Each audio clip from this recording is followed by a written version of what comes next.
Saint Patrick cathedral Goa से कराची आके बसने वाली मसीही बरादरी की तरीखी इबादतगाह। बुलंद व बाला गुंबद नुमा दीवारों में लगे रंगीन शीशों वाली खिड़कियों से चुन चुन कर आती हुई सूरज की किरणें एल्टर टेबल पर पड़ रही हैं। एल्टर टेबल यानी एक बड़े साइज की मेज है जो चर्च में 3 फुट ऊंचे चबूतरे के दरमियान रखी गई है। इस पर उजली सफ़ेद और जामनी रंग की शीट बिछी हुई है। एल्टर टेबल के साथ एक तरफ जामनी रंग की ही बड़े साइज की शम्मा रोशन है।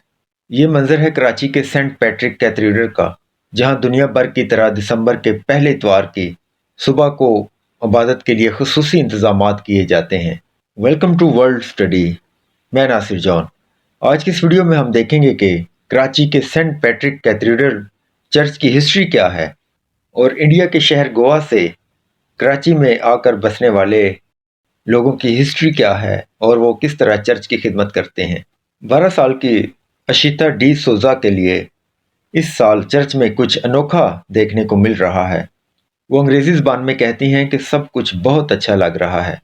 दीवारों पर नया रंग किया गया है, खिड़कियों पर रंगीन शीशे लगाए गए हैं और चर्च में एलईडी भी लगाई गई हैं।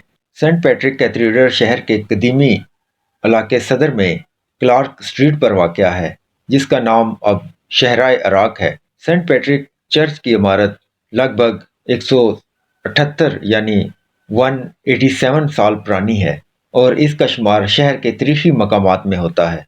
सूबाई हुकूमत ने इस चर्च को कदीम तारीखी हैसियत रखने वाली इमारत की फहरिस्त में शामिल करके कौमी वर्सा करार दे रखा है। रकबे के लिहाज से सेंट पैट्रिक कैथेड्रल कराची में बसने वाले मसीहियों की सबसे बड़ी इबादतगाह है। तारीखदानों का ख्याल है कि ये सिंध में बरतानवी अंग्रेज़ों की तरफ से तमीर किया जाने वाला पहला चर्च था। 1881 यानी 1881 में तमीर किए गए इस चर्च की चौड़ाई 12 मीटर और लंबाई 52 मीटर है और इसमें तकरीबन 1500 यानी 1500 अफराद के बैठने की गुंजाइश है। ये इमारत पत्थर की बनी हुई है जो दुनिया भर में कायम चर्चिस की तरह गोतक तर्ज तमीर का शहकार है। चर्च की छत डलवान शक्ल की बनी हुई है। दाखिली दरवाजे के दोनों कोनों पर चकोरदार शक्ल की फसीलें बनी हुई हैं, जिनके ऊपर नोकीले मीनार हैं जिन पर स्लीबें लगी हुई हैं। इसी तरह पिछले हिस्से में एल्टर टेबल के ऐन ऊपर भी एक गुलाबी रंग की नोकीली शक्ल का मीनार है, जिसके दरमियान इंतहाई महारत के साथ एक बलकोनी बनी हुई है, जबकि गुंबद के ऊपर एक सलीब लगी हुई है।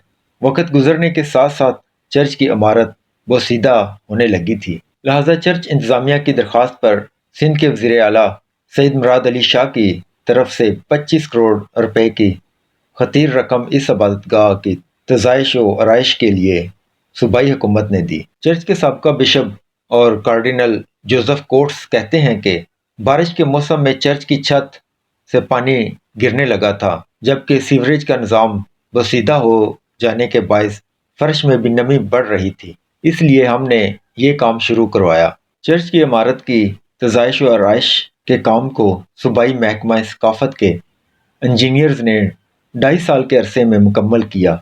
वो कहते हैं कि ये काम मुश्किल था, लेकिन इंजीनियर्स ने महकमा सकाफत के अफसरान की निगरानी में ये काम बहुत खुश असलूबी से मुकम्मल किया। चर्च की पुरानी इमारत को उसकी असली हालत में बहाल करना एक चैलेंज था। चर्च की दीवारों पर बनी लकड़ी की खिड़कियों में ऐसे शीशे लगाए गए हैं जिन पर मुख्तलिफ रंगों से पेंटिंग्स बनी हुई हैं जो मुख्तलिफ मजहबी वाक़यात और किरदार पर मबनी हैं। ये शीशे जर्मनी की एक शीशा साज कंपनी से ख़रीदे गए हैं, जिनसे ये दहाइयों पहले ख़रीदे गए थे, जबकि इस कंपनी के इंजीनियर्स ने कराची में आकर ये शीशे खुद निस्ब किए हैं। इस अरसा में मामूल की इबादत चर्च की इमारत के अंदर मुनक्कद होती थी, जबकि क्रिसमस और ईस्टर जैसे त्योहारों पर इबादत गुजारों की बड़ी तादाद के पेश नज़र अक़ब में एक बड़े मैदान में इंतज़ाम किए जाते थे। इस तरह इबादत गुजार 2.5 साल तक सर्दी और सख्त गर्मी को बर्दाश्त करते रहे हैं। तहम 2021 अक्टूबर के महीने में ये इंतज़ार ख़त्म हुआ और बिशप ऑफ कराची डायसिस بینی ماریو ٹروس نے چرچ کی عمارت کو پاک پانی سے مسح کر کے عبادت گزاروں کے لیے کھولا۔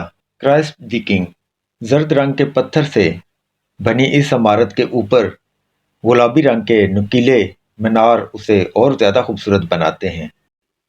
لیکن جو چیز سینٹ پیٹرک کیتھیڈرل کو پاکستان بھر میں قائم رومن کیتھولک فرقے کے چرچز گلابی رنگوں والی عمارت کے عین سامنے سفید سنگ مرمر سے بنا ہوا بڑا سا چبوترا، اس کے عین اوسط میں ایک مینار پر کرائسٹ دی کنگ کا مجسمہ ہے، جس کے دائیں اور بائیں جانب دو فرشتوں کے مجسمے ہیں۔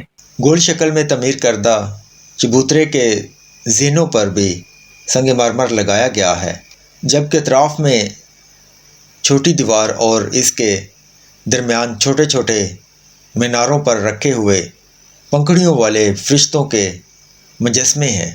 گوان مسیحیوں کا چرچ، سینٹ پیٹرک کیتھیڈرل کے ارد گرد کے علاقے میں گوان مسیحی رہتے ہیں۔ ان کے آباء و اجداد دہائیوں قبل کاروبار کی غرض سے انڈیا کے جنوبی ریاست گوا سے کراچی آئے تھے اور پھر یہیں کے ہو کر رہ گئے۔ قریب ہونے کی وجہ سے زیادہ تر گوان مسیحی سینٹ پیٹرک میں دہائیوں سے عبادت کرنے کے لیے آ رہے ہیں، اس لیے اسے گوانز چرچ بھی کہا جاتا ہے۔ گوان مسیحی خاتون شیرل ڈی سوزا کینٹ اسٹیشن کے قریب ایک اپارٹمنٹ میں اپنے فیملی البم دکھاتے ہوئے بتاتی ہیں کہ ان کی نانی اور نانا گوا میں پیدا ہوئے تھے، لیکن شادی کے بعد کراچی آ گئے۔ ان کے والدین کراچی میں ہی پیدا ہوئے، جبکہ وہ خود بھی یہیں پیدا ہوئی ہیں۔ ہماری 3 نسلیں اسی چرچ سینٹ پیٹرک چرچ میں ہی عبادت کرتی آ رہی ہیں، اور اب ہماری بیٹی بھی ہمارے ساتھ اسی چرچ میں عبادت کے لیے جاتی ہیں۔ تاریخی طور پر گوا کی ریاست 450 سال تک پرتگال کے زیر انتظام رہی اور 1961 یعنی 1961 میں آزاد ہو کر انڈیا کے زیر انتظام ہو گئی۔ اتنے لمبے عرصے تک پرتگالیوں کے زیر اثر رہنے کی وجہ سے وہاں کے ہندوؤں نے یہاں موجود مشنریز سے مسیحی مذہب کو قبول کر لیا، جس کی وجہ سے انہیں اعلیٰ تعلیم تک رسائی مل سکی۔ شیرل ڈی سوزا کہتی ہیں کہ کراچی آنے والے گوان مسیحی اعلیٰ تعلیم یافتہ تھے اور مختلف شعبۂ ہائے زندگی میں بہت قابل تھے، اسی وجہ سے ان کو کراچی آ کر مختلف سرکاری اور نیم سرکاری اور مشنری اداروں میں نوکریاں آسانی سے مل گئیں۔ وہ مزید کہتی ہیں کہ گوان مسیحیوں کا کراچی کی انتظامی اور انفراسٹرکچر کی ترقی میں اہم کردار ہے۔ انہوں نے کئی شاہکار عمارتیں ڈیزائن اور تعمیر کی، جبکہ مشنری تعلیمی اداروں میں تعلیم کے معیار کو بہت اوپر لے گئے۔ کیونکہ گوا ساحلی علاقہ ہے، اس لیے موسمی اثرات کی وجہ سے اکثر لوگوں کی رنگت سانولی ہے، جبکہ گرمی کے موسم میں یہ لوگ بڑے بڑے پھول پتیوں کے ڈیزائن اور بھڑکیلے رنگ میں قمیضیں اور پتلون یا اسکرٹ میں چرچ آتے جاتے نظر آتے ہیں۔ کراچی میں گوا پیٹرک کیتھیڈرل میں دہائیوں سے گوان پادری راہب اپنی مذہبی ذمہ داریوں کو ادا کرتے رہے ہیں۔ حال ہی میں بشپ آف کراچی مقرر ہونے والے بینی ماریو ٹروس بھی اسی برادری سے تعلق رکھتے ہیں۔ ہر اتوار کو سینٹ پیٹرک کیتھیڈرل میں شام کے وقت گوان مسیحیوں کے لیے خاص طور پر انگریزی زبان میں عبادت ہوتی ہے اور الگ ہی ماحول ہوتا ہے، کیونکہ گوان جو رہن سہن کے لحاظ سے بہت ماڈرن اور آزاد خیال ہیں، ان کے نوجوان لڑکے پینٹ اور شرٹ جبکہ لڑکیاں اسکرٹس اور جینز میں نمایاں نظر آتے ہیں۔ یوں محسوس ہوتا ہے گویا یہ پاکستان نہیں بلکہ کوئی مغرب ملک ہے۔ گوان کرسمس کیسے مناتے ہیں؟ گوان مسیحیوں کے بارے میں کہا جاتا ہے کہ وہ بہت ہی شریف نفس اور تنہائی پسند ہیں، جو اپنی ہی برادری کے لوگوں سے تعلق اور واسطہ رکھنا پسند کرتے ہیں۔ حیرت انگیز طور پر جہاں سینٹ پیٹرک چرچ میں گوان مسیحی دن رات عبادت میں امن کی دعائیں مانگتے ہیں، تو وہیں چرچ اور ان کے گھروں کے گرد اسلحہ بیچنے کی ایک بڑی مارکیٹ دہائیوں سے چل رہی ہے۔ اتفاق ہے کہ اسلحہ بیچنے والی 2 دکانوں کے درمیان ایک چھوٹی سی بیکری قائم ہے، जिसे गवान खातून स्टीफनी और उनकी वालदा कई बरसों से चला रही हैं। क्रिसमस की आमद के पेश नज़र यहाँ बच्चों के लिए मखसूस गवान तरीके से बनाई गई टॉफ़ियाँ, चॉकलेटें और ऐसी दीगर चीज़ें दस्तयाब हैं, जबकि क्रिसमस के मौका पर रवायती अंदाज में पकाए जाने वाले पकवान भी ऑर्डर पर तैयार किए जाते हैं। इस बेकरी में गिफ्ट पैक भी किए जाते हैं और मिठाइयाँ मुख्तलिफ रंगों के कागजात में पैक हुई नज़र आती हैं, जो बहुत ही दिलकश नज़र आती हैं।